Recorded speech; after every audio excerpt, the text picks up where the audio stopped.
우리가 하나님께 기도라고 하면서 드리는 대부분의 내용이 오늘 이스라엘 백성의 요구와 같지 않습니까? 세상과 똑같이 되고 싶다는 겁니다. 세상이 돈으로, 쾌락으로, 성공으로 삶의 의미를 찾고 행복을 추구하는 것처럼 나도 그것들로 행복해지고 싶다는 겁니다. 세상과는 다른 구별된 삶으로 부르셨는데 세상과 똑같아지고 싶다는 겁니다. 하나님, 이제는 거룩한 나라로 사는 거 싫습니다. 너무 지칩니다. 세상과 똑같은 나라 되렵니다. 세상과 똑같이 돈과 쾌락과 성공으로 만족하고 그것을 왕으로 예배하며 살기 원합니다. 하나님, 나에게도 그런 왕을 세워 주옵소서.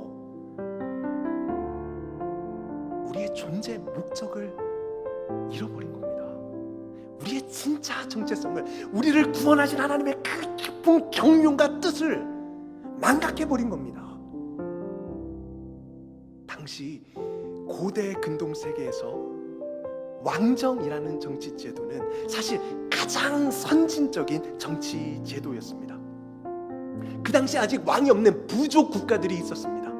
그런 부족 국가들은 그 부족의 자원과 노동력을, 군사력을 동원할 수밖에 없었습니다. 그런데 왕정의 나라는 다릅니다. 왕이라는 리더십을 가지고 부족 국가들로서는 결코 할 수 없는 일들을 해내는 겁니다. 왕의 리더십 아래 족장이 끌어모을 수 없는 엄청난 규모의 노동력과 자원을 가지고 대규모 건설 사업을 진행했습니다. 왕정을 채택한 나라마다 화려하고 거대한 궁전과 신전들이 들어서는 겁니다. 군사력도 비교가 되지 않습니다. 대규모 강계시설로 농산물 수확량도 훨씬 높았을 겁니다. 이스라엘 백성들이 그걸 본 겁니다. 강력한 군사력과 부와 쾌락과 욕망으로 채워진 그 화려한 도시를 본 겁니다. 그게 부러웠던 겁니다. 여러분, 그런 관점으로 보면 왕정은 피할 수 없는 시대의 요청처럼 보여집니다. 맞습니다.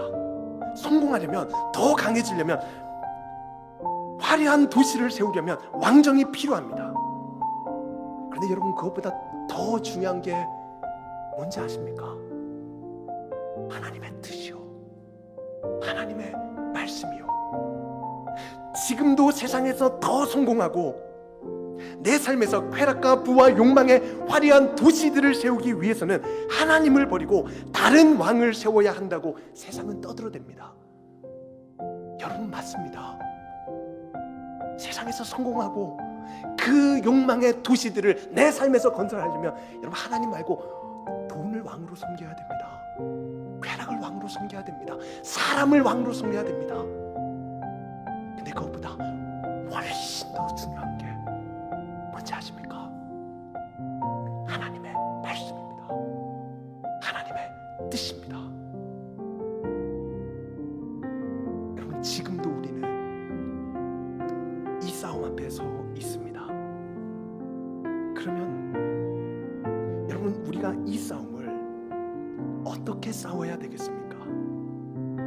세상의 것들보다 하나님이 더 좋아 보이기 전에는 이 싸움에서 이길 수 없습니다.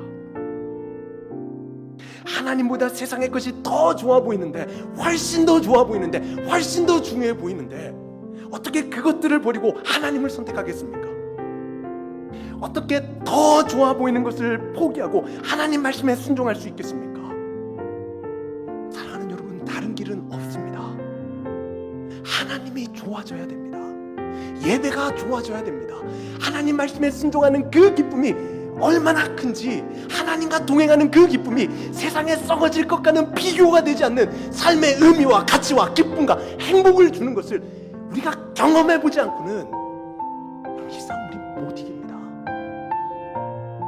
하나님이 좋아져야 됩니다. 예배가 좋아져야 됩니다.